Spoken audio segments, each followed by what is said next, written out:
Shalom teman-teman semuanya. Renungan firman Tuhan ini akan sangat bermanfaat bagi kamu yang lagi khawatir dan lagi menunggu yang namanya pertolongan, janji dari Tuhan bagi kehidupan kamu. Sebelum kita masuk, aku pengen ajak kita buat berdoa sama-sama terlebih dahulu. Roh Kudus, kami bersyukur kalau hari ini kami punya kesempatan kembali untuk dengar firman Tuhan. Kami minta Roh Kudus yang bantu kami 10 menit ke depan ini untuk sungguh-sungguh nangkep isi hati Tuhan, supaya kami bisa belajar firman semaksimal mungkin dan siap untuk menerapkannya. Biarlah 10 menit ini menjadi 10 menit yang penuh dengan kekudusan Tuhan, penuh hadirat Tuhan. Kami berdoa biarlah Roh-Mu yang sungguh bekerja dan ubah kami. Kami anak-anak-Mu dan kami siap untuk mendengarkan-Mu. Di dalam nama Tuhan Yesus, semua yang percaya kita sama-sama katakan, Amin. Nah, teman-teman, aku pengen mulai dengan sedikit cerita yang ada di dalam Alkitab, yaitu kisah Abraham dan Sarah. Waktu itu mereka dijanjikan oleh Tuhan akan memiliki seorang anak, keturunan. Tapi mereka waktu itu padahal sudah tua. Awalnya mereka percaya, mereka nunggu, tapi karena sudah nunggu berapa tahun gak ada anak yang lahir, mereka mulai ragu. Sarah mulai bilang ke Abraham, Abraham tidur aja deh sama hambaku si Hagar, karena kayaknya Tuhan gak kasih anak. Abraham kan harusnya ngomong, oh Sarah jangan dong, kita harusnya nunggu janji Tuhan. Tapi dia malah bilang, oh ya udah, boleh sini aku tidur sama Hagar. Akhirnya tidur sama Hagar, bener ada anak namanya Ismail. Tapi ternyata ini bukanlah anak perjanjian dari Tuhan. Dan bahkan waktu itu Ismail juga menyebabkan berbagai macam kekacauan juga bagi keluarga Abraham dan beberapa orang sekitar juga ternyata. Nah, tapi intinya apa? Intinya Tuhan minta Abraham untuk tetap menunggu dengan cara Tuhan. Akhirnya mereka memutuskan buat taat, mereka nunggu lagi, dan akhirnya ketika Abraham umur 100 tahun, benar ada anak perjanjian lahir, namanya adalah Ishak. Nah, ini sedikit contoh aja, begitu pula dalam kehidupan kita. Yang Tuhan inginkan adalah kita sabar menunggu Tuhan. Seperti yang dikatakan oleh Mazmur 27 ayat 14, nantikanlah Tuhan, kuatkan dan teguhkanlah hatimu, ya nantikanlah Tuhan. Saya punya seorang teman yang pernah memberikan statement yang saya suka banget dan saya ingat sampai hari ini. Dia bilang seperti ini, masalah kita seringkali adalah kita sering stres dan khawatir karena kita pengen mencapai level-level tertentu sesuai dengan timetable atau waktunya kita. Contoh, misalnya kita pengen bisa memperoleh 5 miliar sebelum umur 30 tahun. Kita yang kepengen sendiri seperti itu. Akhirnya ketika udah umur 30 tahun, ternyata uangnya belum 5 miliar misalnya. Itu bikin kita jadi stres, merasa nggak sukses, nggak bisa bahagia, nggak bisa happy, dan lain-lain.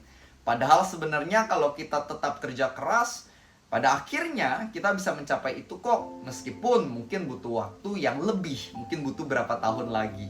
Contohnya seperti itu. Ya, jadi kunci kebahagiaan seringkali adalah percaya waktunya Tuhan dan bukan berpikir kesuksesan itu kalau aku udah mencapai level tertentu sesuai dengan waktuku. Teman-teman, kita nggak pernah tahu, terkadang Tuhan tuh bawa kita lewat waktu yang lebih karena dia mau memproses kita. Ada pembentukan yang Tuhan ingin lakukan. Contohnya, seperti bangsa Israel aja. Nyampe tanah perjanjian, mungkin mereka pengen nyampenya 40 hari. Tapi Tuhan bawa mereka 40 tahun.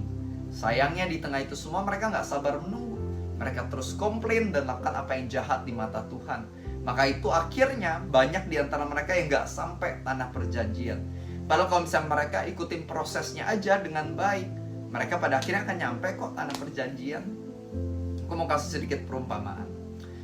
Beberapa minggu yang lalu, saya ada nyetir mobil di tengah kemacetan Jakarta Kelapa Gading. Teman-teman yang nyetir di Jakarta tahu seberapa kerasnya kemacetannya kan? Dan waktu itu seperti biasa, padat merayap, aku nyetir mobil. Dan aku lihat ada jalur busway. Jalur busway-nya kosong melompong. Saya lihat ada berapa mobil lewat, berapa motor lewat, wah, aku mulai tergoda juga, apa jalur busway aja nih bisa lebih cepat. Saya mulai berpikir seperti itu. Tapi saya mikir-mikir lagi, saya bilang nggak apa-apa lah, nggak usah, saya jalur biasa aja, nggak usah lah jalur busway, beda juga paling dikit doang, udah nggak apa-apa, saya macet-macetan sedikit. Nah, singkat cerita, ketika saya maju udah berapa ratus meter maju, saya lihat ternyata jalur busway-nya ini lebih macet dari jalur biasa. Macet sekali, ada banyak mobil yang ngantri, motor-motor ngantri. Dan ternyata ada bus yang cukup besar dan jalannya itu sangat pelan di jalur busway. Saya pikir, oh mungkin karena bus ini makanya jadi pelan. Tapi setelah saya lewatin busnya, ternyata bukan itu masalahnya. Tapi di depan bus ini ada motor yang mogok. Jadi si satu pengendara motor ini tuh bawa motornya gitu. Ya, dia bawa motornya gitu pelan-pelan sekali. Ya, karena mogok. Dan dia nggak bisa keluar dari jalur busway karena ya jalur busway itu kan cuma satu jalur sempit dan juga ada separator yang tinggi. Mereka mobil dan motor di sana tuh nggak bisa keluar. Ya, harus selesain lah jalur busway itu. Ya, makanya mereka ngantri lama banget.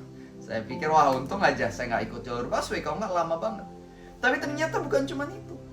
Ternyata jalur busway-nya ini masih cukup panjang. Jadi mereka macet-macetan cukup panjang. Plus, di ujung jalur busway ini, ketika separatornya habis dan jalur busway-nya menyatu dengan jalur normal lagi, sudah ada 4 polisi yang menunggu, sudah siap untuk menilang mereka. Wah, saya pikir itu orang-orang yang di jalur busway sih benar-benar wah kena banyak masalah itu ya. Nah, tapi itulah yang sering terjadi kalau misalnya kita nggak sabaran dan kita memilih jalan dosa untuk mencapai hal-hal tertentu. Ada banyak orang pengen cepat kaya, akhirnya mencuri. Ya, mungkin awalnya enak, tapi pas ketahuan bisa jadi keluarin dari tempat kerja atau bahkan masuk penjara. Ada orang yang pengen mencapai level tertentu dengan cepat, akhirnya di perkantorannya dia menggunakan yang namanya politik, dia menggunakan yang namanya menyebarkan berita hoax, dia mungkin blackmail seseorang supaya dia bisa mencapai jabatan yang lebih tinggi dengan lebih cepat. Atau mungkin ada juga beberapa wanita dan bahkan laki-laki yang pengen cepat naik jabatan, pengen cepat dapat uang, akhirnya menjual tubuhnya, yang memberikan 1 jam dari waktunya untuk seorang orang yang mau membeli tubuhnya. Nah, jangan sampai kita melakukan hal-hal semacam ini. Kenapa? Karena mungkin awalnya kesannya wah enak nih, tapi ujungnya percayalah akan ada kebinasaan. Ingat baik-baik bagaimana pada Yakobus 1 ayat 15 dikatakan yang namanya keinginan itu, kalau misalnya sudah dibuahi, akan menjadi yang namanya dosa. Dan ketika dosa itu menjadi yang namanya matang, itu akan melahirkan yang namanya maut. Roma 6 ayat 23, sebab upah dari dosa ialah maut. Jadi jangan memilih yang namanya dosa demi mencapai apa yang kamu inginkan dengan lebih cepat. Cepat gak selalu lebih baik. Ada waktu tepat, bukan waktu cepat. Waktu tepat itulah yang harusnya kita kejar. Dan waktu tepat yang paling tahu adalah Tuhan dan bukan diri kita sendiri. Maka itu trust in God in the middle of the process. Percayalah kepada Tuhan di tengah proses yang kamu lewati. Tetap lakukan yang terbaik aja, percaya, maka kamu akan naik dengan sendirinya. Kalau misalnya kamu kerja keras, pasti pada akhirnya naik jabatan kok. Kalau kamu kerja keras, pada akhirnya pasti keuangan kamu juga akan meningkat kok. Kalau kamu kerja keras, tentunya kamu akan bisa berdampak kok pada akhirnya. Tapi ingat juga, kerja kerasnya sambil andalin Tuhan ya. Bukan kerja keras semata, tapi kerja keras plus andalin Tuhan. You do your best and God will do the rest. Ya, itulah slogan yang seharusnya kita miliki di dalam kehidupan kita, di tengah kita menunggu. Jadilah orang-orang yang sabar. Sabar artinya bukan sekedar menunggu, tapi sabar artinya menunggu dengan sikap yang benar. Amin. Mari kita tutup dalam doa. Tuhan Yesus, kami berterima kasih untuk firman-Mu hari ini. Kami nangkap bahwa Tuhan pengen kami sabar. Kami nangkap bagaimana Tuhan pengen kami terus melakukan apa yang benar dan baik di tengah masa penungguan ini. Kami percaya ada proses yang pada akhirnya akan mendatangkan kebaikan bagi kami. Akan ada pembentukan, akan ada perubahan yang positif di tengah kami melewati masa-masa ini. Biarlah Tuhan yang berikan kami damai sejahtera di tengah proses ini. Berikan kami kekuatan untuk berjalan melewatinya. Dan Tuhan, kami berdoa biarlah Tuhan yang terus berikan kami hikmat, supaya kami semakin mengerti bagaimana menjalani hidup ini dengan baik dan benar. Kami percaya Engkau sungguh adalah Tuhan dan Juru Selamat yang menyertai kami di tengah proses perjalanan hidup kami. Terima kasih Tuhan, Kau sangat amat baik bagi kami. Maka itu kami puji nama-Mu, kami sembah nama-Mu, dan kami berikan hormat tertinggi hanya kepada-Mu. Di dalam nama Tuhan Yesus, semua yang percaya dan diberkati, kita sama-sama katakan Amin. Amin.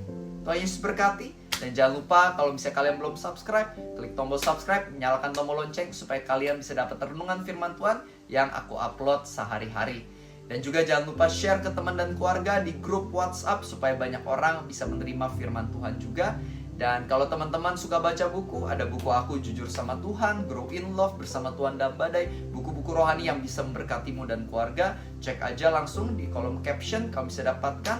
Dan itu juga bisa menjadi buku yang menguatkan anggota keluargamu. Maju terus dalam Tuhan, God bless you and see you next time.